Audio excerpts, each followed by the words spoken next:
Hi, welcome to Bookie. Today we'll unlock the book No Bad Kids, Toddler Discipline Without Shame. Many first-time parents experience countless setbacks raising children. Toddlers often have eating problems and refuse injections or taking other medication when they're sick. They refuse to brush their teeth but love candies. In the supermarket, they want everything they see.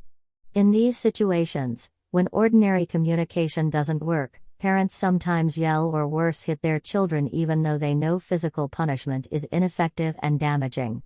An outcome of these aggressive parental choices is that children may become more rebellious. Many parents going through these situations tell themselves that things will get better when their children grow up. But the truth is, as children mature, their behavior will become more and more confusing, and parenting will become more challenging. It is a problem most parents will face. Let's consider a short story. The Bear brothers were pretty naughty. Their behavior is typical. Every time they went to the supermarket with their parents, they wanted everything they saw. Whenever their parents said no, the kids screamed, rolled on the floor, and didn't listen to a word their parents said. Other customers stared at them. Mama and Papa Bear were so embarrassed that they wanted to get out as soon as possible. Later, when Grandpa Bear visited them, they shared their experience. He advised them to involve the children in making a shopping list before going to the supermarket, and agreeing with them that if they throw a tantrum or ask for anything that's not on the list, they'll go home immediately without having anything. Mama and Papa Bear took this advice. From then on, before they went to the supermarket, they made a list. The two brothers understood what they could and could not buy, and this finally broke their naughty habit. You may be wondering why the shopping list made such a big difference. Is there a similar way that will help adults address other parenting problems? This book says children's behavior is difficult to control because they lack boundaries that tell them what they can and can't do.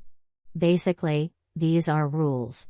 Only when parents set clear boundaries will children become self-disciplined and parents be free.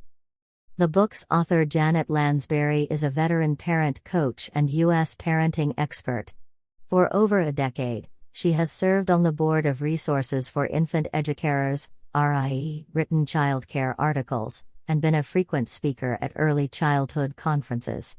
For 20 years, she has promoted one of the most popular early childhood education philosophies in the United States, known as Rie Parenting. The central concept of Rie Parenting is that babies are whole people, sentient, aware, intuitive, and communicative. They are natural learners, explorers, and scientists. Babies can test hypotheses, solve problems, and understand language and abstract ideas. She points out that toddlers have an innate need to test boundaries and challenge their parents. Parents must set appropriate, clear, and consistent limits so that their children can explore the world freely and recognize appropriate behavior. In this bookie, we'll talk about how to set clear and consistent boundaries so that your children have greater freedom. We'll do this in following 3 parts. Part 1: Toddlers need boundaries. Part 2: Principles for setting boundaries. Part 3: Stay calm and be the child's guide. When it comes to boundaries, many people immediately think of the borders that separate the different regions of the world. These limits make it easier to manage the countries. In fact, children need boundaries too.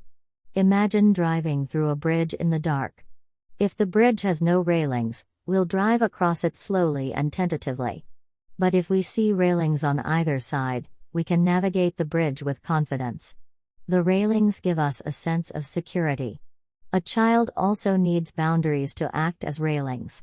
Until those boundaries are clearly defined, the child will continue to test whoever cares for them. You may have asked your child not to throw toys, and then they threw them at you on purpose and smirked. Are they evil? Of course not. There is no bad intent in this behavior. It is merely the child's way of expressing their needs and feelings. Henry is 20 months old and adorable. He greets people